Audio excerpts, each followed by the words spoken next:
There we go. Now they can hear me too. So, what did I do? Oh, I need to. They're not on right now, but the guests from the last recording were still visible. So their audio was showing up in the mixer. But now we should be good. Everybody should be able to see us and hear us, and fun times commence from there. Awesome. For those people who are showing up and or shortly will be showing up and are looking at the stream, we are without Ismail. He's having car issues. So he might be able to get back to us and join us later. If not, you get to have a review with just 2 people. And Lewis will be fantastic to have for that, and I will muddle through. So. I was hoping to get to be the muddler. No. It's the beauty of being the host. I'm always the muddler. That's amazing. Should make sure the stream is there. There's some potential here, Jeff. We could run this several different ways. Like, we could work a show called The Two Bald Doctors or something like that, or because I've been wanting for a long time. I have no excuse whatsoever to do this or have any idea what we do, but I think you and Sam and I should get together and have some sort of show called The Doctors of D&D. That, again, no idea what on earth we could get Paige Lightman, who does the round table. She's also a doctor. Mm-hmm. Well, there you go. There you go. I didn't know that. That's fantastic. Is she biologist, I think, maybe? So. Gotcha. And that's Sam's department, too, I think, right? Yeah, that sounds right. Yeah. Ismail is sending us messages in the chat. Okay, so what we were talking about? What were we talking about before? Was I talking about Torg? We were just chit-chatting. Yeah, I was asking you about your home game. Oh, yeah. I think the last thing we were talking about was jumping from Waterdeep into the... So one of the questions that people sometimes worry about with Dragon Heist, which honestly I didn't worry too much about, but was what do you do after they finish the adventure? They're only level 5. There's theoretically the campaign continues, but they're super rich. Right? Even if you follow the adventure as written and they don't get to keep all the gold, they still get a sizable sum. What do you do with all that? Well, transitioning from Dragon Heist into Curse of Strahd works out really well for that because sure you're rich, but you're also in Barovia where there's nothing to buy. So right, that's a great way to deal with that. Well, yes and no, right? You don't want to like, hey, you got this great prize and I'm going to make it useless. Oh, well, that kind of sucks, right? So I gave him what I do. I gave him like 3 months or whatever of downtime, and so several characters use that downtime to go out magic item hunting and shopping and whatever. And so I used the Xanathar's Guide rules for doing that, or mostly. I didn't want to do a whole like adventure of you run into this obstacle and you have to deal with that and whatever. I threw a little bit of that in there, but mostly just as flavor. But mostly I wanted them all to just like, tell me what you're going to do with the downtime. I'll contact you in the next week and ask you to make a bunch of rolls. You just give me the numbers, and then when we start, that way I can do all the math and figure it all out between games. And then when we start, I can be like, okay, let me montage the next 3 months and tell you what you did and what you did, what you learned, and what have you, right? And that worked pretty well. And they got to use a bunch of their money, although they're still very wealthy and stuck in Barovia where they can't use it much.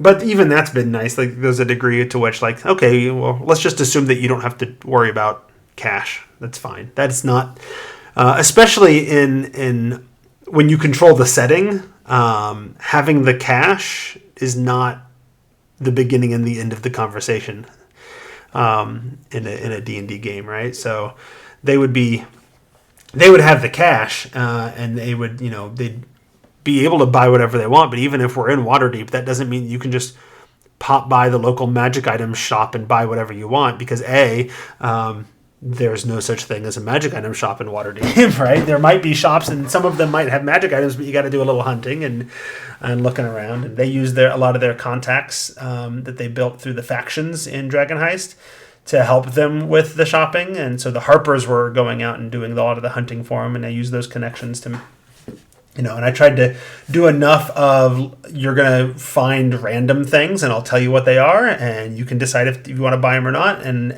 with a little bit of and I actually know that these are some items that you want. So I'm not going to completely deprive you of that, because I want you to have fun and build the characters you want to build. So, Sure. So I did a little bit of a mix of all that. And then they went to Barovia and see how good all your bag of holding full of cash does you now. Yeah. So is that what they've got? Have they got all the cash in a bag of holding from the Dragon? So yes-ish. So they had a plan. So so they're running Troll Skull Manor like you do in Dragon Heist, right? And one of the employees that they hired was a kobold is a kobold named Snurk. And they think he's super cute. And he is a trapsmith kobold specifically.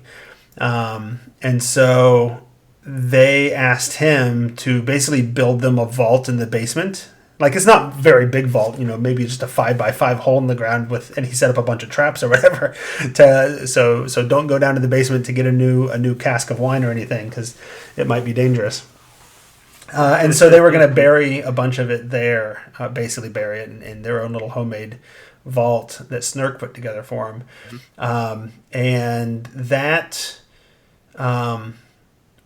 was, so one of the things I did to make the transition from Dragon Heist into Curse of Strahd and to give Curse of Strahd a little bit more meaning, a little bit more oomph, is that when the mists came and took them, it also took Troll Skull Manor. Which is now sitting in the woods, half an hour north of the village of Barovia, just out there on its own. Wow. And so every now and then, that comes up in the story. At one point, when they did the dinner with Strahd, I had prepared, I didn't have to use it, but I had prepared if they got a little unruly, that Strahd could always be like, you might want to be careful. There are lots of dangerous things out there in the woods, and I'm the only thing keeping them from tearing apart all of your employees in Troll Skull Manor that are trying to hold out down there. And then the next time they visited, they found that that the manor was completely surrounded by vampires and zombies. Oh wow! Just waiting. Oh no, we're here totally. We're here on orders from the Lord to protect the people here. We're protecting them. Sure. Yeah. So, in the mafia sense of the word protection. Exactly. So it comes up every now and then. They don't visit Troll Skull Manor very often, but it's important to them that the manor is taken care of. Sure. And so they're glad that they hired a bunch of people that are mostly fairly capable. That's awesome. So, well, it is 8:15, and we've just sort of chit-chatting for a while. Should we go ahead and talk about Seas of Vodari? That is what we came here to do, my friend. This is an episode that has been months in the planning, right? I've been looking at and thinking about doing this episode since probably midsummer, probably since it came out. Yes. And yet things kept coming up and I didn't get a chance to read, or things kept coming up and there was other higher priority things to review for the show, but we're going to do it now. So I assume I didn't even start my audio recording software. So let's wait a second while I do that. What are you playing these days? Well, we are about 2/3 or 3/4 of the way through Storm King's Thunder right now. And are you running or playing? Yeah. Running, yeah. And it's been good. It's been good. The adventure is 90% excellent, is what I would say. It's really, really good. Uh-huh. It's got a couple of huge holes that need filling in from a good DM, but that's fine, And we always tinker with the store-bought stuff anyway to make it ours. Right. So Nope. So yeah, but yeah, we're enjoying it. As I discussed when that first came out and we talked about it, and I continue to discuss with people, and I think it'll come. I'm planning an election night episode where we're going to hold an election and polls and whatever for the best 5th edition adventures. So that'll be fun. But Storm King's Thunder is one of the ones that I don't have a strong desire to play or run. And the big issue for me is the end game. The story doesn't hold together for me. The fact that the whole story is predicated on the ordning was broken, and then by the end of the story, the conclusion has nothing to do with any of that at all. Yeah, doesn't solve it. There's no resolution, and so far as we know, it was never resolved, and all the crazy things going on with the Giants should still be going on in the realms right now, because nothing was ever resolved. That's right. So no, it is. A lot of people and Mike Shea and I go back and forth a lot when on behind the DM screen or before it like this. But a lot of people that I respect in the community have real issues with Descent into Avernus because the opening needs work. I would rather have to do a few relatively minor tweaks to the opening of Descent into Avernus to make it work than not have a satisfying conclusion to a story. Absolutely. So, you're absolutely But that's right. my preference. That's not everybody's preference. Yeah. Yeah, and for me, what I have done the last couple of times when we've been wrapping up a campaign is I've put a stack of books on the table for my people and said, here are all the adventures I'm willing to run next. The party may select one. And that's what they went with, and that's great. But I was aware of that problem, so I've had to write a conclusion that was more satisfying. I will not say here. Well, and it was. I've done similar for Curse of Strahd. Like Curse of Strahd is a fantastic adventure, but it also doesn't have a horribly satisfying conclusion. The conclusion of Curse of Strahd is we got out, we spent 10 levels trying to survive, and then at the end we're back to where we were when we started, right? Which works for a horror story, but man, you spend a long time hanging out in Barovia for that to be the conclusion. A long horror story, right? That's right. So it's not a 2-hour movie. So I have a whole I basically am considering my campaign in 3 acts. Act 1 was Dragon Heist. Act 2 is Curse of Strahd, and Act 3 is the after effects, the consequences of Curse of Strahd. And that's going to be just entirely homebrewed, but I'm going to throw in stuff from adventures that I don't necessarily plan on running. Like I think part of it I'm going to pull in chunks of Dungeon of the Mad Mage. I'm going to pull in chunks of Tomb of Annihilation. So I think it'll go well, and it'll give us a chance to explore a bunch of things that otherwise I'm not really that interested in running. So. Because the next thing we're running is definitely Descent into Avernus, because I got the Platinum Edition box from Beetle and Grey. So I got to use all those shiny toys. Well, I'm running it right now for my kids on Sunday, which is a nice little pre-running, so I can work out the kinks and figure out what needs a little tweaking and whatever with them before I run it for my normal group. So, but that could be another year down the road. Who knows how long things will take? Sure. All right, so now we've said we were going to start 5 minutes ago, and we still haven't. Yeah. So this is the moment. This is. I have hit record, so now anything that I say is being recorded, and Sam will have to edit it out. So everybody say hi to Sam. Good evening, Sam. All right. That was everybody. All right. So Sam didn't hear my recommendation about the Doctors of D&D thing. He did not. No. Okay, so we'll have to bring that up later. Yeah. Okay. Okay. This episode of the Tome Show is brought to you by listeners like you. Thanks for using the Tome's Amazon and DM's Guild affiliate links, and for becoming patrons at patreon.com/the Tome Show. Welcome to the Tome, a D&D news, reviews, and interviews show, and I'm your Tome host, Jeff Greiner. And in this episode, number 345, we are going to sail the high seas, swim with giant crabs, and shoot our guns as we examine the seas of Vodari. And we have a stalwart team of reviewers joining us from the Tome Show family. I think everybody is in this episode. And by everybody, I mean at the moment, one person. We have who I am going to call the lead anchor from the Tome Show News show, as well as a regular contributor on other programs on the Tome Show. If it's happening in the D&D community, he knows all about it. It is the Reverend Lewis Brinton! Thank you, sir. It's good to be here. We were also originally planning to have Ismail, our social media manager, with us as well.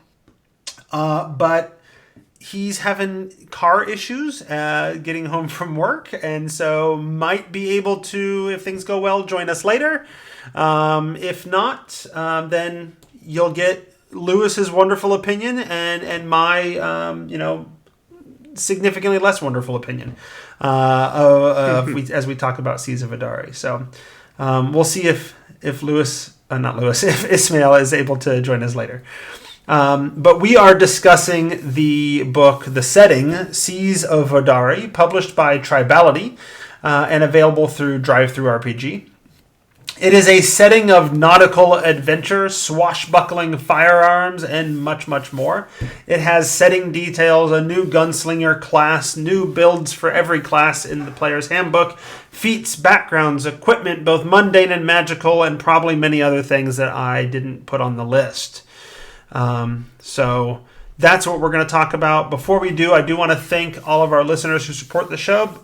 Doing so is really easy. You can do it by going shopping at DM's Guild or Amazon, just like you normally would. And actually, if you click on the DM's Guild link and then go over to DriveThruRPG, you can buy Seas of Vodari, and we still get credit for that.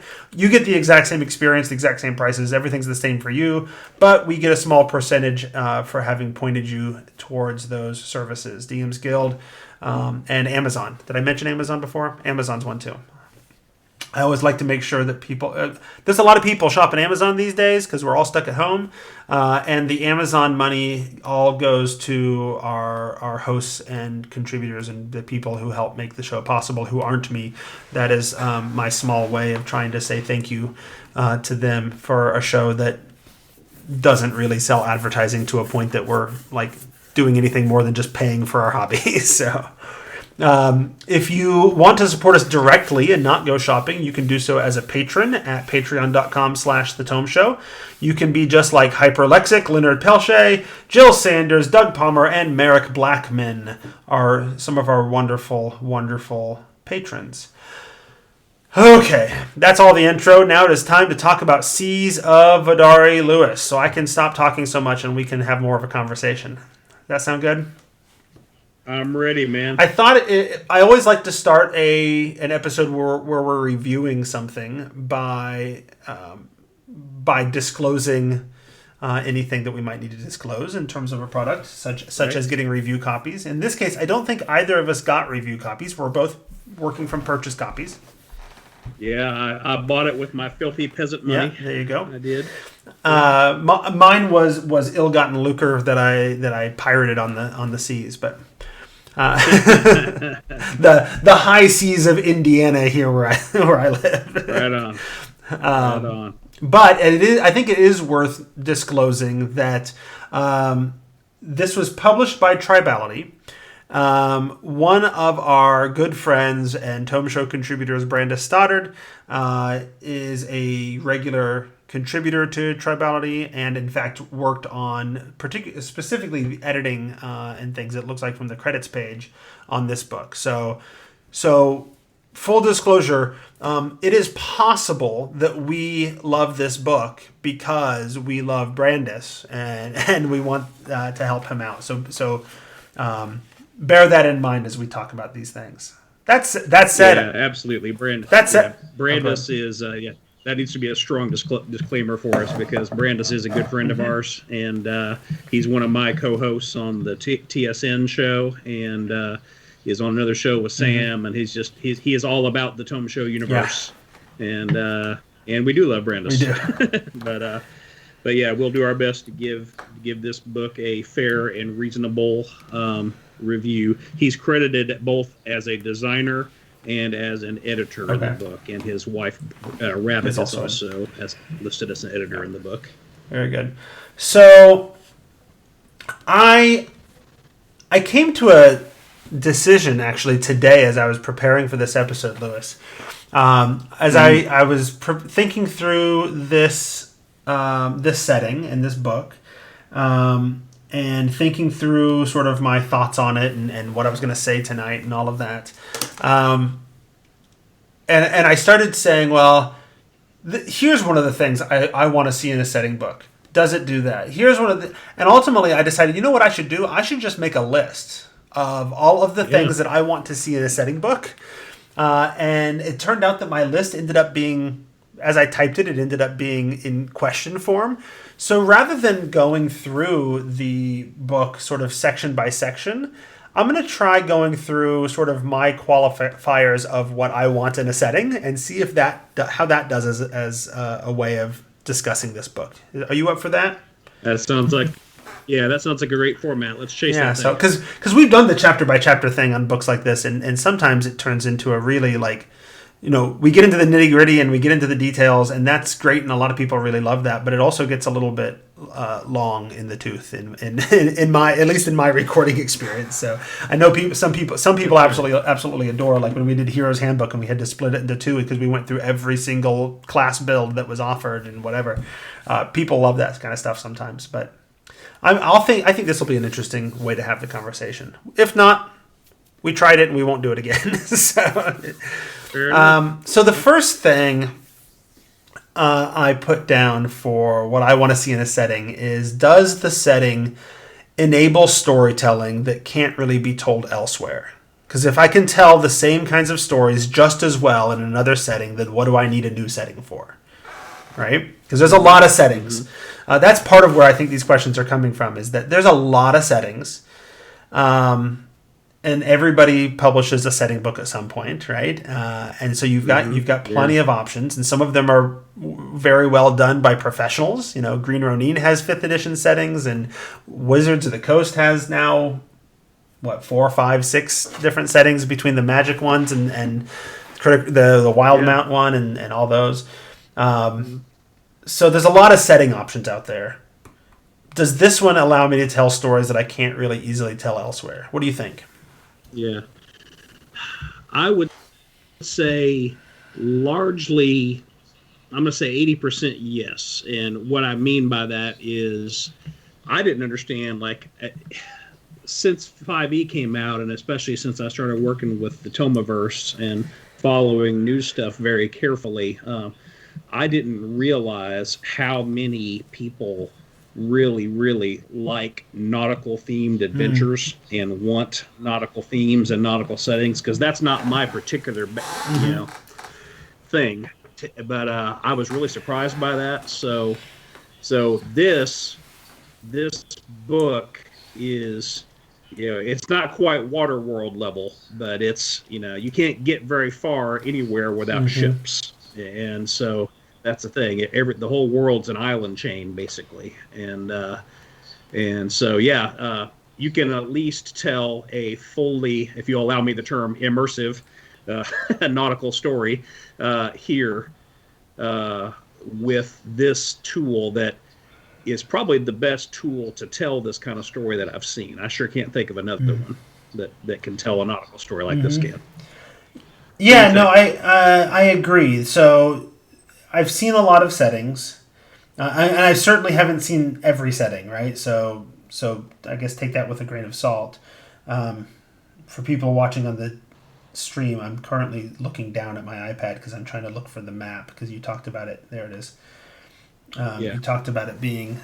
is there an easy way to show the map? It's on 2 pages on the PDF.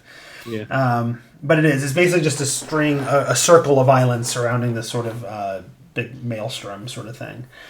You know what I say? I think I saved a screenshot of it somewhere. Let me see if I can find it. But in terms of so what I haven't seen a ton of is nautical themed settings. There it is for people on the stream. Lewis is holding it up. And so that's definitely something that it has that and that it enables that's unique. But I think there's more than that that makes it unique. I think the abundance of firearms is an obvious thing to point to that stands out. There is aquatic. It's not just landlubbers running around on these islands and fighting pirates and doing those things, but there's aquatic races and sub races, if you will, or like types of dwarves or whatever that play into it as well. There are different civilizations on these chains of islands, and so there is a style of storytelling. It's not Salt Marsh, right? Salt Marsh is a bunch of adventures that has a sort of a dark sort of horror theme almost to it, right? It's not necessarily that. Certainly, but it's more of like, I want to run a campaign that's like inspired by the Pirates of the Caribbean movies, but more fantasy, right? Yes, yeah.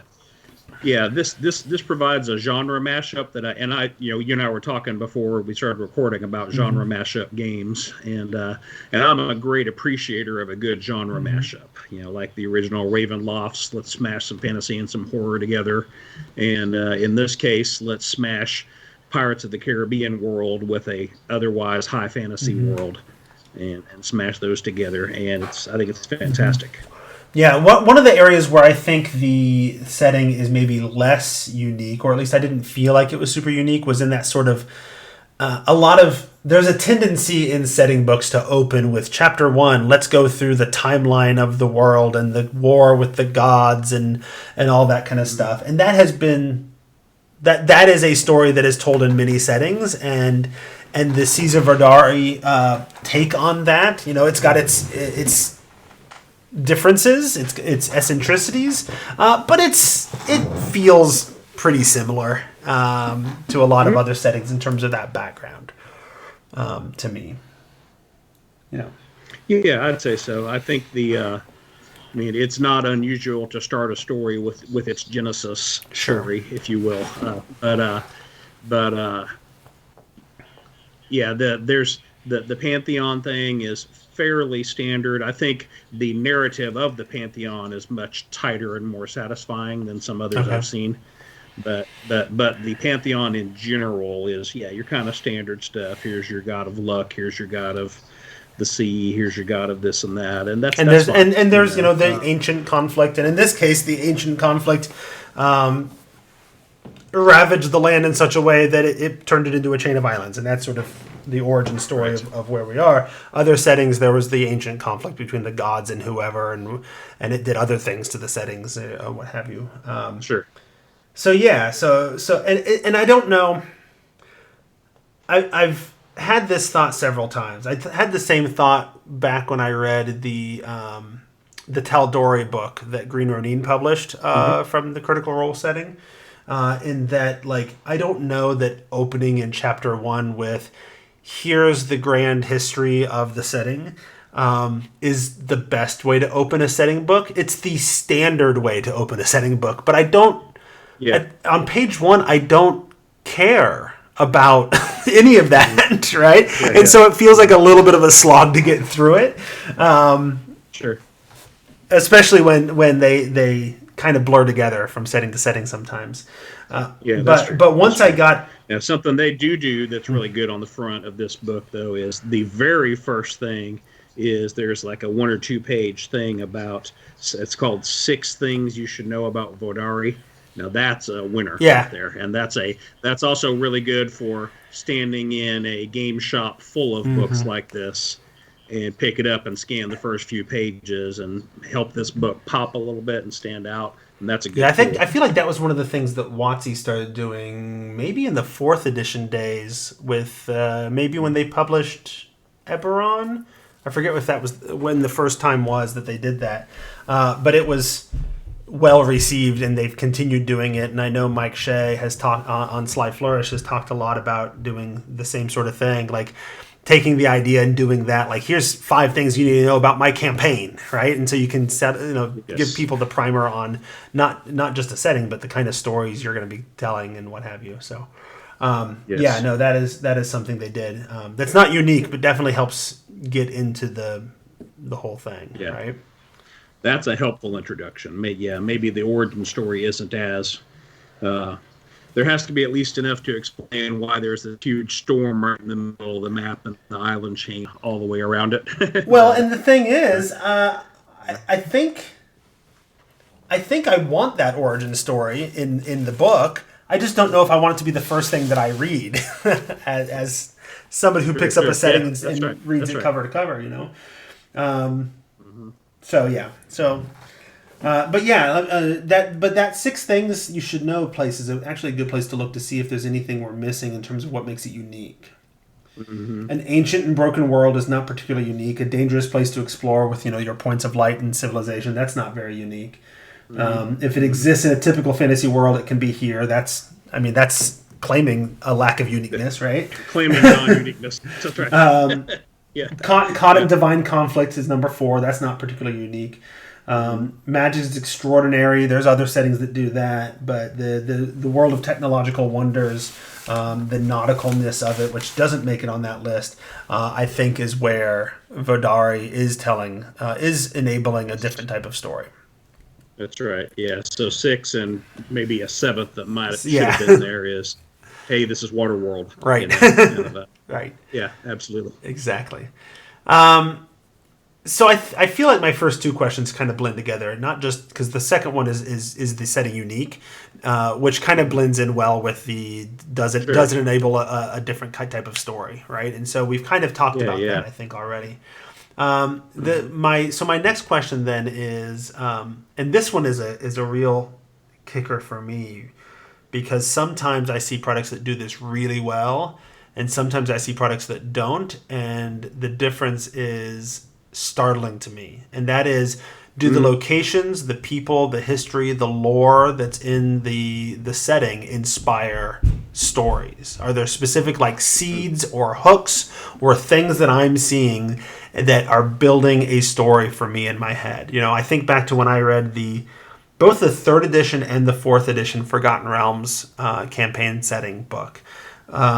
I got to the end of reading those and it already knew the story I wanted to tell in this world, right? In my mind, the world was trying to tell a story, and reading it had inspired that story and given me all the elements I need, and now I just needed to figure out how to put them all together to make it work in my game, right? But then I'll read other setting books, and they do everything right. It's chock full of detail. It's well tested. It's it's got all kinds of interesting things, but it never really inspires a story for me. Mm-hmm. And you know what? I don't end up playing games in those settings because I don't know what to do with it.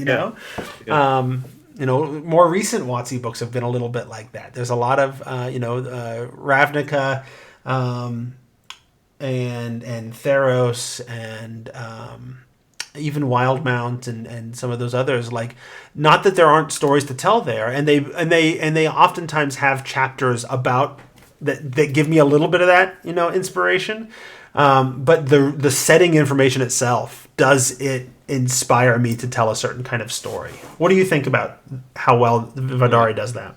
Sure. Well, I would say, here's how I'd answer that question. Let me preface it by saying I don't typically go out and buy setting books for D&D. Other than I keep a fairly complete and intend to keep a fairly complete official 5e library. Mm-hmm. So I've got the Ravnica book, I've got the Theros book, etc. But I really enjoy the realms, and I mostly run store-bought stories, the official stuff. That's just what I like to do. So I don't usually go out buying story settings. But with this book, I had told you however many months ago it was when we first started talking about this, that I wanted an excuse to buy this book. 1, because it looks cool, and 2, because Brandis is our friend, and I want to support him. and I'm actually really glad I read it because, yeah, I picked about 4 different islands. Of the I don't know how many islands there Mm-hmm. are that are specifically described. It ain't no small number, whatever it is, and there are about 4 different islands that I would have to debate through either which one I would want to do my storytelling in, or would I do the first 5 levels of a story in this island and then move them over to this Mm-hmm. other island because not every island grabbed my attention, but four or five of them grabbed it enough that I wanted to like, okay, let's do this. Let's Right. let's run a multi-level story here, Y- kind of yeah. a thing. So for me, Yeah. No. yes. I don't know. Like, I'm in the middle of a campaign, and I know what my next campaign is going to be, and what setting it's going to be in. Mm-hmm. So I'm reading this, and I'm not looking for where do I want to run necessarily, right? Because the Yeah, soonest I'm yeah, going to get to it is probably 3-4 years down the road, if I'm being honest, right? yes. So I was reading through it, and there's a lot of setting here. Every time I thought I was kind of getting close to the end, I scroll ahead a little bit and realize, oh my gosh, there's so much more, and I'm not even halfway. And Yes. so I wasn't able to do a real deep read through the entire setting section because it was so chock Mm-hmm. full of stuff. But I think that's where, and there's value in this approach, where I think what you do is, this common advice: you start small, pick your one spot, explore that a little bit, and Yeah. then where do you go from there? Start reaching out bit by bit. And so even as a DM, you don't have to know every island inside and out, right? Just start small and then Right. expand your vision from there, and you can learn. I've been a teacher long enough. I'm used to the idea of, like, sometimes you just got to stay one day ahead of the kids, right? so, That's right. so that's That's right. that's I think where this is. But that said, after I got a few pages in, since it's a PDF, I can mark it up, right? I don't feel bad about highlighting things and whatever. Mhm. So I realized that this element is a really big deal to me. Like, is this inspiring stories? And so every time I ran into something, after I got a few pages into the setting, every time I got to a section where I'm like, oh, this is a story, right? Oh, here's an adventure. Here's a larger Mhm. plot going on, right? I'd highlight it, and I ended up highlighting stuff on. I don't know if you can see, those of you on there. I end up highlighting stuff Yeah. on every single page, and sometimes multiple, deep things on every page. Every now and then, they don't do this on every section, but every now and then they'll even have here's the kind of adventures you can tell here, which is, of course, all story seeds. It's them explicitly telling you here are the story Sure. seeds. So I think they went out of their way to provide in the NPCs, in the locations, in the what have you, in the lore. They went out of their way to, like, put in these little seeds to inspire stories. Oh yeah, man, they really did. This is about as good a job of as I've Hmm. seen of setting the pin up for you. So all you gotta do is bowl your ball Right. down the lane, and it's already, without it actually being an official adventure, like Hmm. with just being Hmm. seeds. These are good seeds. Well, the I guess my only concern there is that of the ones that I did a deep dive into, the seeds that I saw would probably do a decent job of keeping me and my campaign busy from, levels 1 through 10. And one of the things I like in a campaign is I like to have, like, a vision of the end. Like, I don't know how we're going to get there, Mm, but I know what the larger arc is about because I have a vision of how hmm this story ends. I hmm don't know that Yeah, I get that kind of a story out of here, and so I'd yeah, have to come up with do a little bit of work. And some of it, this is not the way I typically run a campaign, but many people do. Well, I've got a bunch of ideas, and let's just start playing, and then see what happens, see what inspires us, and yeah. what plots I can throw out that might be a larger. I did find. But and this is the hopefully the advantage of using this format to talk about it. But I found towards the end that, because I was thinking about that, like, what sort of big world shaking story am I telling here, or am I going to use for this? When I got to the magic item section, there's like these ancient relics, and it occurred to me that could be a larger plot, right? That could be the end game. That could be the level 15 through 20 plot is some big bad villain is collecting these ancient relic orbs or whatever, because there's a bunch of orbs, and it made me think a little bit of like the dragon orbs of Dragonlance and whatever, and or a little bit of the Infinity Gauntlet in the Marvel universe, right? You could kind of do something with that, and I think you could. So I picked up some inspiration from some of the mechanical bits as well that I think could inform a larger campaign. So. Do I have a meta arc in mind having read through it? No. But I got a lot of individual adventure ideas. There's a ton of individual sort of adventure inspiration in here. Mm-hmm. Yeah. Yeah, and I think if I was going to do this, I might actually do because where my brain started going was doing kind of two campaigns in it. One, because I actually prefer low world impacting kind of stories. Like I really like Lost Mine of Phandelver as a story, because the world isn't depending on how this resolves, but it sure does matter this one community, as compared to like a Tyranny of Dragons or a Princess of the Apocalypse storyline, where if we don't get this right, the world ends, kind of a thing.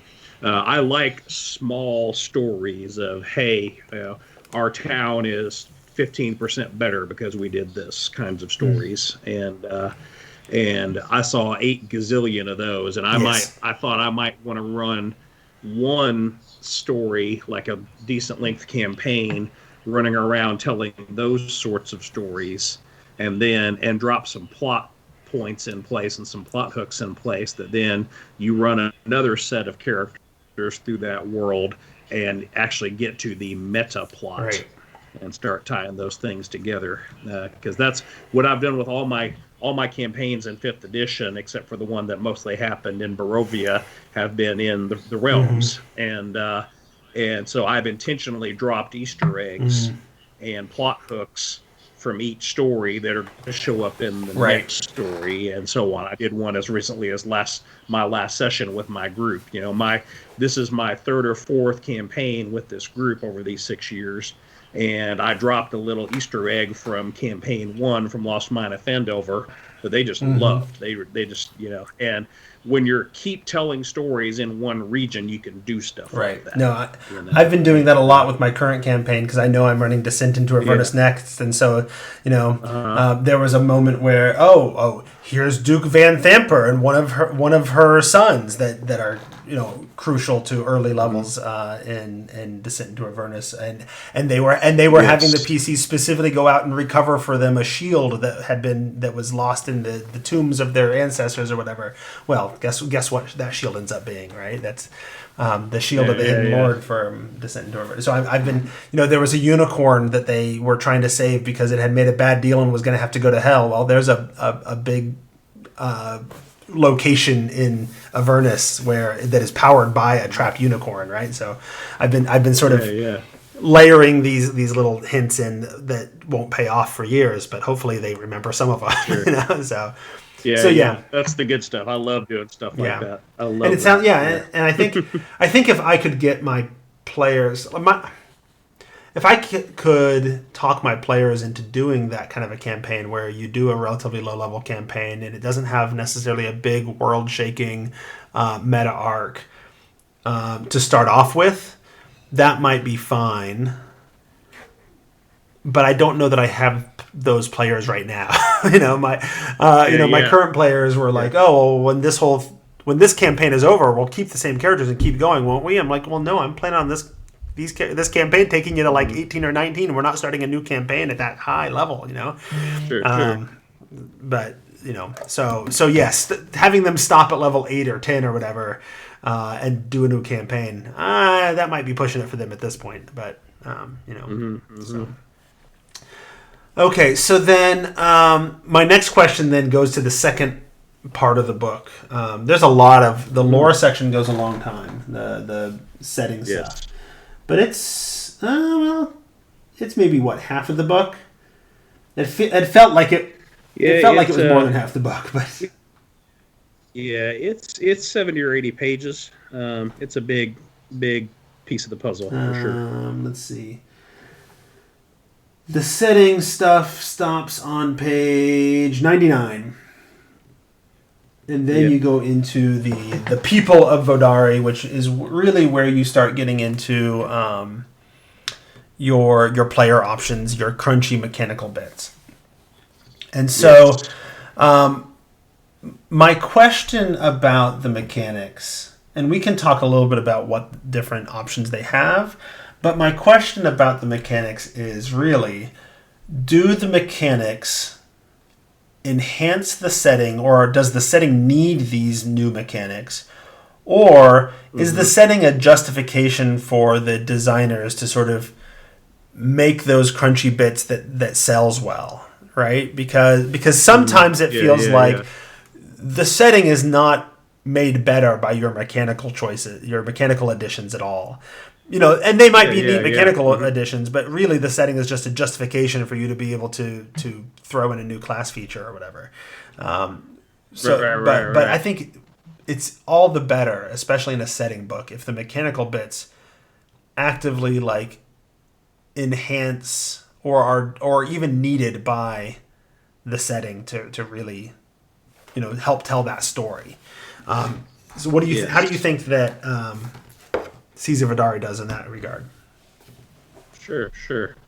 One thing I would say is it makes very good sense to me, and I'm glad they chose to do it this way. That there are multiple, for lack of a better term, water races in Mm-hmm. the setting instead of just one. Because my group, I told you earlier that I usually set a bunch of books in front of my group and let them pick what we want to Mm-hmm. run next. And so my group is leaning heavily toward Ghosts of Saltmarsh as our next storyline, and and without fail, every single one of them has said to me in a private conversation, I'm thinking about running a Triton character next time. Well, of course you are, Right. because that's the one race that that would really shine in this Right. setting as compared to the Lords of or the Waterdeep setting with the Dragon Heist, or whatever. Um, but here there are, let's see, there's the sea dwelling dwarves. There's a sub race of Mm-hmm. dwarves that are sea dwelling. There's a sub race of elves that are sea dwelling. There's a sub race. Well, there's a race called Mm-hmm. sirens that are sea dwelling, and then vodas. So that's four. Am I missing Nope. any, or is that Nope. all That four? covers it. Yeah. But there's also then they also Yeah. bring in the Minotaurs as a crucial race Yes. here, and the Minotaurs remind me a lot of like the almost Romanesque inspired Minotaurs of Kryn of Dragonlance, the Yes. seafaring Romanesque Minotaurs there. And then they've also added the cursed souls, which sort of brings in the Yes. like um, um, you know the pirate that went off and stole the cursed treasure, and now Sure. they must roam the world forever until they return it. Yeah. Sort of the story. Yeah, that's the crew of the Right. Black Pearl or the crew of Davy Jones's ship. I can't remember what Davy Jones's ship was called in those movies, but the Yeah. Flying Dutchman, duh, yeah, yeah, that's classic. But yeah, and I thought Mm-hmm. that was cool because they just reached right out into Pirates of the Caribbean and said, "Thank you very much, we'll take that," Yeah. and Yep. and I mean that in 100% positive way.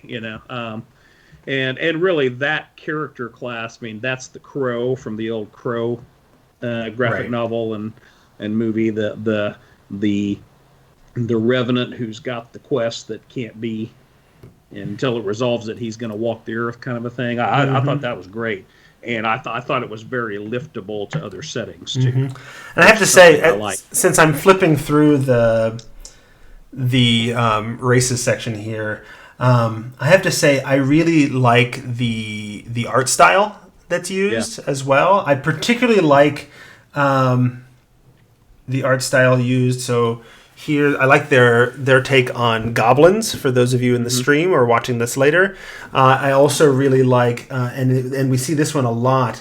I like the artist's take on gnomes. I think gnomes are just really fantastic with that art style.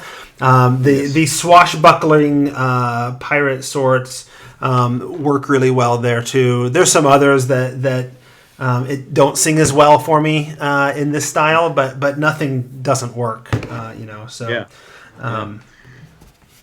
Yeah, that's actually the very first thing I said to Brandis when I downloaded the free sample on DriveThruRPG. It's about 20 pages of the document. I said, "Man, I love the art direction y'all went with, and I really I like the style. It's fairly light and breezy, and for me that's a good thing because man, there's plenty of grim, dark this, dark fantasy, dark.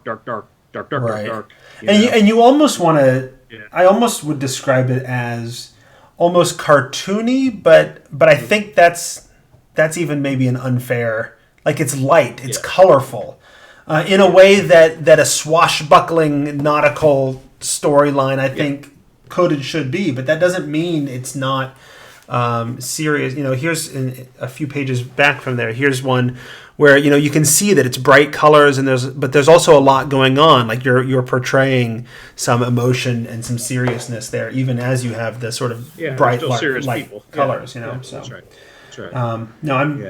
Every once in a while, I get tired of the one edgelord to rule them all kinds of things. and it and it's what I like about it specifically is because it's lighter, it evokes that kind of setting, which I think the setting wants to be. Right, it is the I could see these characters swinging from the mast of a ship and challenging the captain to a duel and doing those kinds of things more so than I could a lot of the more standard D&D art that gets used a lot. So. Yeah, and I can't get to it quickly, but there's some art near the end of the book of like skeleton pirates and all that stuff, and again reaching back to Pirates of the Caribbean and those movies. They showed us there's a way to do scary themes in an action comedy kind of a way, instead of just in a. Because I wouldn't be laughing and ha-ha-ha-haing if the skeleton pirates were chasing me down the street, but Jack Sparrow would. But there's a way to do that. Yeah, that's right. There's a way to do that. But so we talked about I think we agree that the racial options that are presented do a nice job of adding to the setting, enhancing the setting, and in some degree are needed by the setting. Right, the setting functions on the fact that there are aquatic races running around. They're part of the civilization. I think the Voda are a part of the larger storyline of the setting, and so they're crucial to the story that they're trying to tell as well. I think the class options, my answer to the question is a little bit more yes and no. I think some of the class options, like the gunslinger option, they absolutely have to have because that's part of the concept of the setting. It's a little bit different than the gunslinger option you might have seen from Matt Mercer, for example, in that gunslinger is a build of fighter, whereas this gunslinger is a whole new class in and of itself. Although... Yes, with 4. Although I think if I filed off the right serial numbers, it still kind of looks like it's built on the foundation, on the skeletons of the fighter, which is honestly a good way to build new big mechanical things. Is take something that exists and then change it and tweak it and make it work for what you need it to be. It has the bravado points, which is interesting. It's a little bit like skill dice, a little bit like sorcery points, but it's it's swashbuckling bravado, right? And so I can spin bravado to do a little more damage or to knock my enemy down or to do these other extra things depending on which build you take. You mentioned that there were 4 builds? Yeah, there are 4 subclasses under the gunslinger class, and I thought that was very cool because they're doing different things. It may be overkill, like stretching The Hobbit into 3 movies when it's insufficient, but it's I certainly like 3 of the 4, if not all 4. Well, yeah, and I don't know that I dislike any of the 4, but there are, what was it the Pistolero and the Musketeer maybe could be the same class with just some different feature options. Yes. But whereas the arcane gunslinger and the sniper have a very specific sort of. Although I suppose an Yeah. argument can be made the musketeer and the sniper could. Maybe you get rid of the musketeer and you split off those options to those other two builds, right? Um, Yeah. Potentially, but I see the logic of right. because this is how D&D does stuff anyway. Here on one end are the extreme, on the Mm-hmm. other end are the extreme magic classes like the wizard, and everything in between is some combination of Right. those. Like here's the cleric who's 60% fighty and 40% Mm-hmm. magicy, but here's the warlock who's and Right. so I just tinkered with those percentages and with these four, and I really like man, I don't ever need to go look for gunfighting Mm-hmm. options in D&D No. again. Like they've got it. Like this is it, and totally liftable if you want to put guns in your game. And if I'm being honest, I like Wow, it. it's I think I fantastic. like it more than what we have in the DMG, and probably more than what we have in both Wildmount and Tal'Dorei from the Critical Role folks. Um, Yeah, strongly and, agree. and that's fair because like in the world of Exandria that they're telling using in Critical Role, it's like guns are kind of new, right? And it's Yeah, not very well developed and it's not very common, whereas it's very common in this setting. So it makes sense yes, that the ideas are a little bit more yeah, developed here. right. Um, And it occurs to me that there's actually, besides the four subcategories under the gunslinger class, there's actually another shooty guy in the fighter classes, in right, the cannoneer, which right. Well, and I that's thought where was stupid and awesome all right, together. right. Little hand cannons that they've got tucked under Yes. the yeah, boom, right. Yeah, that is, man. There's a million stories to be told with that. Right. Who's that guy? Yeah, especially if you put that on a halfling. Hey, man, I'm really excited. You got That's what I want to see. running around with a wheelbarrow with a big with a Yeah, hand cannon in it. Well, and this is where this is where I think I say a yes and no in terms of how well the classes are they justified by the setting or are they enhancing and adding to the setting. Some of these builds, because then they go through basically all the player's handbook classes and give a yes, new build for each class. Some of them I think add to the setting. Some of them I think they realized that they wanted to have one new thing for every class, and so they kind of justified it with the setting, but it wasn't. It doesn't necessarily enhance the stories I'm telling in the setting. yeah, I agree. And I Like don't think the monk one is not. yeah. I really like the monk one, but I don't know why it's Right, here. and You know, none of them I feel like were needed to tell the stories that this setting. The gunslinger was needed yeah, to tell the stories that this setting wants to tell. None of them were necessarily needed, but some of them enhance the setting decently well, and then some of them, they're neat, but they don't really add much to the setting. It was them trying to clearly trying to have something for every class. right. And then they get into feats and equipment and backgrounds and all of that. And I think all of those, for the most part, none of those felt like they were justified by the setting so much, or they all sort of enhance the setting and add to Yes, or are necessary to the setting. They don't take up a ton of space compared to classes, right?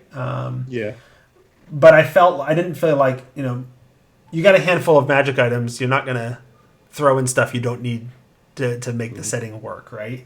that's right. And that includes when we talk about items and stuff. That includes ships. There are mechanics in here for ships and things. One of my sub questions I thought was worth asking, and I didn't have the chance to hold them side by side.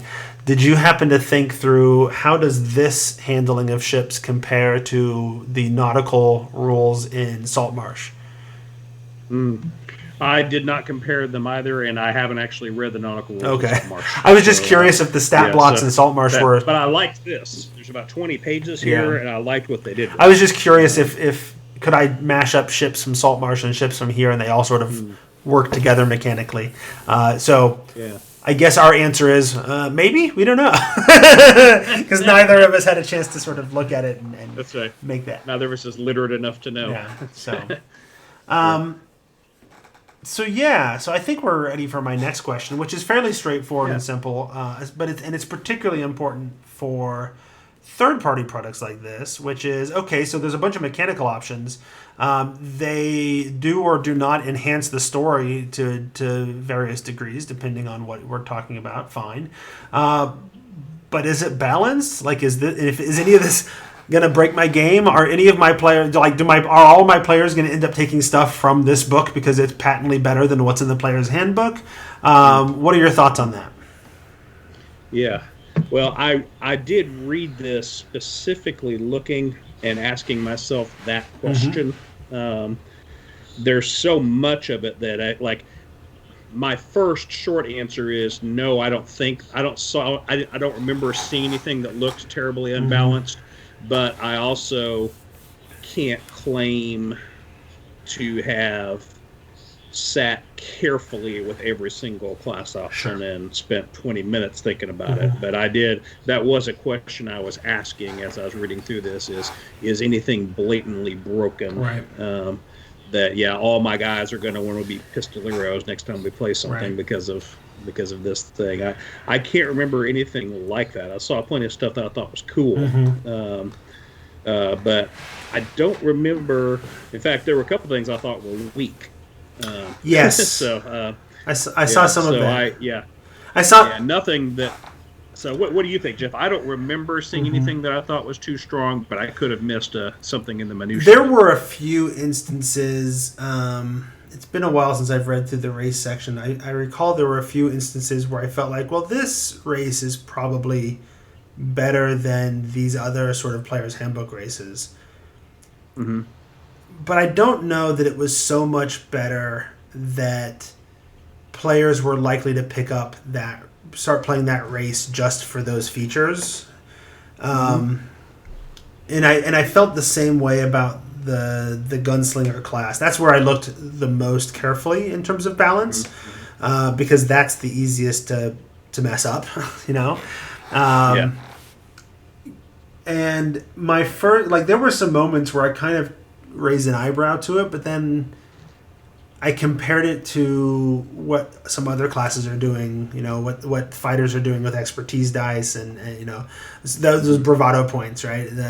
Compare that to sorcery points and what have you. And once I did that, it felt, I don't know that it felt unbalanced. And sometimes it's hard to distinguish between this is unbalanced and this is just really cool. You know, there was nothing that I saw that made me think this is going to break my game if I allow it, right? I think that says a lot, I guess. That tells me that those areas that raised an eyebrow maybe raised the eyebrow because it's cool and not because it's going to break my game. And as a regular one of the forever DMs, I'm thoroughly, of course, opposed to all things cool in character classes. Right. Or certainly my instinct is such that if something looks really cool, I'm like, is that broken? Is that going to ruin my game? I don't know. I don't want to be caught by surprise, you know. But no, I didn't see anything that was particularly that felt game breaking in any way. There were maybe some small is this stronger? Well, maybe not. But it may just be that it's different, and I'm having a hard time distinguishing. Yeah. Nothing I saw that I thought was blatantly too much. Like a couple I thought were underpowered. A couple I thought were incredible. Man, they have a masked hero subclass for Rogue called the Mask. It took me a second to really wrap my head around what they were going for there. And it's Zorro, right? It's sort of Zorro, medieval it's Batman. Pimpernel. It's it's whatever mass swashbuckler from whatever country you're from. Right. Well, and part of me looked at it and said, "Oh, this is the answer." Like people, will oftentimes be like, "Oh, well, like if you were building Batman as a D&D character, what different multi-class combinations do you have to do to get Batman?" Sure. And now the answer is, well, at least partially, if not mostly, it has to be this rogue, right? Because that's the whole idea. And it kind of works. I'm trying to remember. I wanted to say that I thought the Minotaur was underpowered compared to some other things, bonus to strength and con, but otherwise they can carry and drag things. Mm-hmm. And they've got the built-in weapons. They've got the horns, but once you're using, once you're trained in some weapons and you've taken a couple levels in a class, that almost never comes up. They're proficient in great axe and great sword and maul, fine, and they know how to sail a ship, right? That's about it for the features of the Minotaur. And so compared to some other things, the Minotaur felt a little bit underpowered. But honestly, if you're in the mood to play that character, that Minotaur sort of seafaring character, then it's not so underpowered that it's going to stop you from doing that.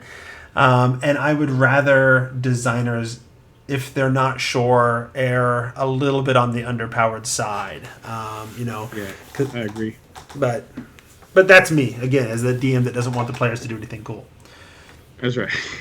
See, I would have assumed that a lot of players would still be attracted to him because who doesn't like +2 strength, +1 con? Well, right, and maybe that's the balancing issue. Maybe it is powerful enough because it has the 2 physical trait bonuses. Yeah, and it's rare to see that. Most things are 1 physical bonus, 1 mental bonus. So yeah, or if it's really strong physical, then historically a lesser category in some way. Although it looks like they're moving away from those in future D&D products. Right. But okay. I agree. Like the overall build, as old grizzled veterans like us look at it, isn't top of the charts. But I think a whole lot of people are going to say, "I want to be a Minotaur and smash face." And, right there you go, and they will get to accomplish their goal. Yep.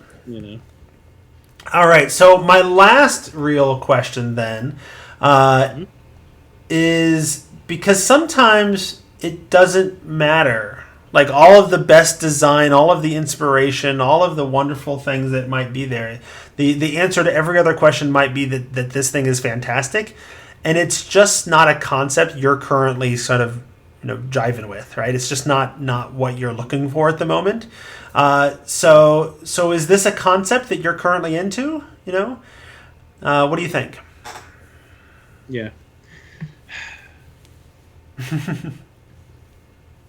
No, mostly. Okay, is what I would say.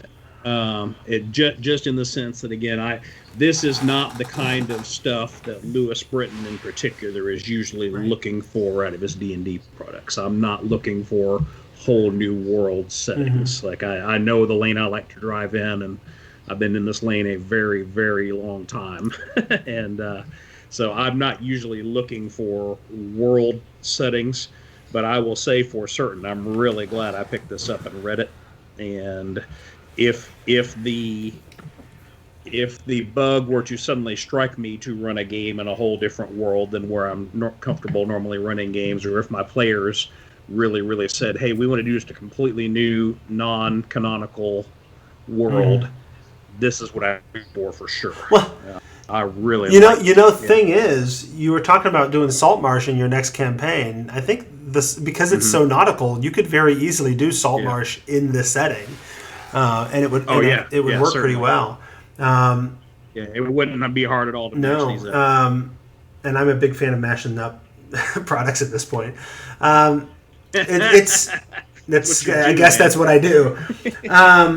Yeah, I'm kind of in the same boat. Like, there's some, for whatever reason, there gets to be a thing in the zeitgeist of the community that people are really into. Like, for a long time, people have been really into like stories with fae, with fairies and what have you in D&D. That's never been my thing. I'm much more a blood war. Let's go fight demons and devils and deal with the machinations of the Celestials and do that kind of stuff, right? maybe it's my roots in Planescape that lead me that direction, right? Sure. But the Fae have never really appealed to me, right?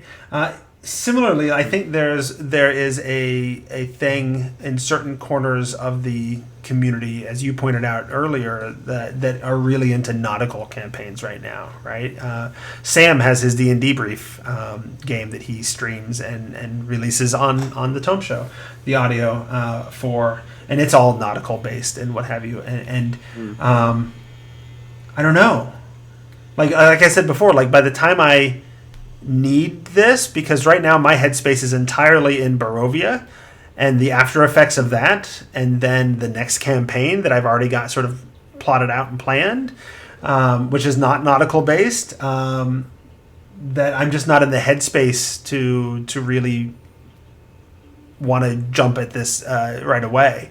But I think there's a lot of inspiration here. I think there's a lot of cool things here. It's really unfortunate that this didn't come out, before I moved a couple years ago, or when I was running my campaign in North Carolina, because basically I drew a post-apocalyptic Earth map. And I said to my players, we're going to start in one of these 4 places on this map. Point to the one you want to start at. And what they chose was a circular chain of islands. Right, okay. And so it was a little bit nautical, and it was a chain of circular. Like I could have just transposed this whole thing and just stuck it in the middle of my setting, and I ran a full 1 to 20 campaign with them, and we could have easily done all of this, and it would have fit really well in my last campaign. But so now I'm kind of over it, moving on to other things at the moment. So I could totally come back to it, and I'm going to keep this in my library and pull it out. It's just not what I'm looking for right now. So yeah. I think it's great. It's not for me right now, but it's a great resource, and I am not sorry to have spent my peasant money to buy it. And in fact, I may yet pick up a physical copy of it and I've on my shelf. And I've totally used chunks of it already. I've already, with my Barovia crew, right? They gained a level, and the sorcerer's like, hey, you have any other third-party spell options? And I totally ripped off some spells from here and sent it that way. And I've got one character who is... who picked up one of the flintlock pistols from Dragon Heist, and that has sort of become her signature weapon. And now I'm like, well, maybe we should reskin your levels in Bard and make you a gunslinger, because that would really work for you. So, absolutely. Yeah. Oh, hey, guess who's here? Ismail's in the chat anyway on the stream. Yeah. See if he wants to hop on for. Good. Yeah. You have visitors? Yeah, sorry, my 4-year-old just walked in, and, as she does, and my wife whispered to her no, don't go in there right now. And she was like, what? Yeah. You know how it is. That's so. Well, Ish, it's good to see that you got home and that everything's okay. But we are just finishing up our last thoughts, so. Yeah. So, Jeff, you never met my daughter. This is Esther. Wave hi, Esther. Hi, Esther. Everybody. Okay. I love you. I'll see you in a little bit. Okay. I got to finish the show I'm doing. Yeah. I'll tell you about it later. Love you, sweetie. Well, that's cute. Yeah. So anyway. Yeah. So last thoughts, I guess.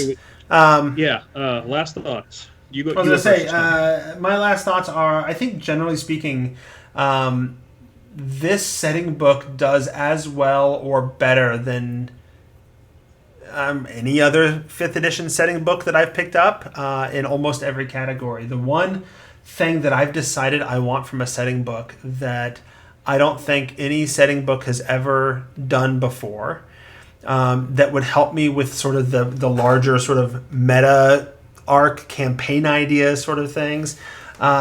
Mike Shea over at Sly Flourish has done this at least once, where he sort of does an outline, just like a 1-page or a couple-page outline of a big sort of campaign, right? Not those, don't get too caught up in the nitty gritty of the individual adventures or any of that. But here's the larger plot, and here's where it's going, and here's sort of the 5 or 10 act parts to it or whatever. And I think if there was 5 to 10 pages of like, here's 3 different like large 1 to 20 campaign arcs that you could tell in this setting, just to jumpstart my imagination. I think just about I desperately needed that for Ravnica, for Theros, even for Wildemount, Tal'Dorei. Almost every setting book I've ever read now, I look back and say, man, I don't know why this isn't a thing in setting books, but it would be really good if it was, So that's something I wish setting books did for me. But nobody has, and that's not the fault of theirs in this one.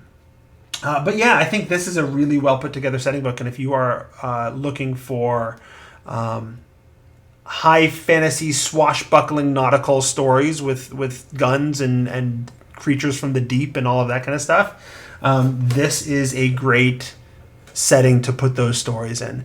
Those aren't the stories I'm getting ready to tell right now, but someday it will be, and I'll have this on my shelf ready to go. Yeah. I agree. I would say this about it. I agree that it is one of the best setting books I've seen. Just period. I think it's fantastic. I think it does what it's trying to do extremely well. I also think there are big chunks of it that are very snippable to pull out and stick in your world. You've said you've already done so about a few things. Here's all the guns. I already said this is all the gunslinger stuff we ever need if we want to put gunslingers in our campaigns and several of these other subclasses. Here's 20 pages of ship rules. Here's about 6 pages of spells and magic items. Here's a couple of dozen new creatures, including, who doesn't need a were-orc in their world? One of the things we didn't talk about that I found interesting, there's a short section on new actions. Like, here are some specific sort of actions you can do with the your standard sort of action in a turn sort of things. And there's times where I'm like, I don't want more of that because it adds unnecessary complexity to my game that can already be complex. But there's also I throw debris at them. Okay, well, that is straightforward and simple enough that having a thing to pull up and say, okay, well, here's a quick way that you can do that, and I don't have to make it up on the fly. It can be awesome. So, yeah, that's really helpful because your players are always going to come up with something like that. What do you mean there's not a specific game mechanic for me leaping and grabbing the chandelier and swinging and kicking the guy in the face? Because that's when our game master computer brains start cycling of, okay, what's the best way to handle that? And I had a player a while back want to smash a glue bomb that she'd taken off of a kobold on another kobold's head, and that's cool. But what's the official 5e mechanism to make that happen? So you make one up. But yeah, they added a few nice little features in here for that, and including complete rules for pirate dice. There's a complete rule set for if you want to actually play pirate dice at your table. That's even better. And there's a bunch of sort of games, gambling games and things that are detailed here that I thought were well done. There's a bunch of stuff, and there's specific rules for duels and dueling and the sort of the setting sort of laws by which we conduct such things and what have you. Yeah, fantastic resource. I'm very pleased with it, and it would not be hard to chop out small or large chunks of it and stick it in something else. Any one of these islands you could stick anywhere almost, and you've just added a spot in your world. Very doable. All right, then if that's all of your last thoughts, I'm going to go ahead and call this the end of the episode. I want to say thank you to our listeners who support us by shopping at Amazon or DM's Guild or through the links at thetomeshow.com, or for those who are patrons of ours at patreon.com/thetomeshow. I also want to thank our guest, Lewis Britton. Thank you for joining us. Where can people go if they want to hear more of what you have to say? What's running through your head? Sure. The two best places to find me are on Twitter at Rev Lewis Brinton. And then also, I show up every couple of weeks on my own show in the Tomeverse, Tome Show News. We put out news broadcasts approximately every 2 weeks, just keeping you up to date, 10, 15-minute news broadcast about what's going on in D&D world. Excellent. All right, if you want to email the show, we are thetomeshow@gmail.com. If you want to find me, I am on Twitter. I am at Squatch, Squach. You can also tweet the show. It is at The Tome Show. This has been episode 345, where we set sail for the open seas and, found great plunder. In this episode of The Tome. I realized as we were having our discussion, I never wrote the script for the conclusion, so that was all off the cuff. So there it was. So perfect. Yeah, I assume you saw that Ish caught the end of us on the chat. Yes. So he's there. I'm glad he was able to get this car. Yeah, I'm glad you were able to. Apparently, he got home. So say goodbye to the folks in the stream or watching on YouTube later, because I'm going to stop the stream. So. Night, friends. Adios. Thanks for joining us.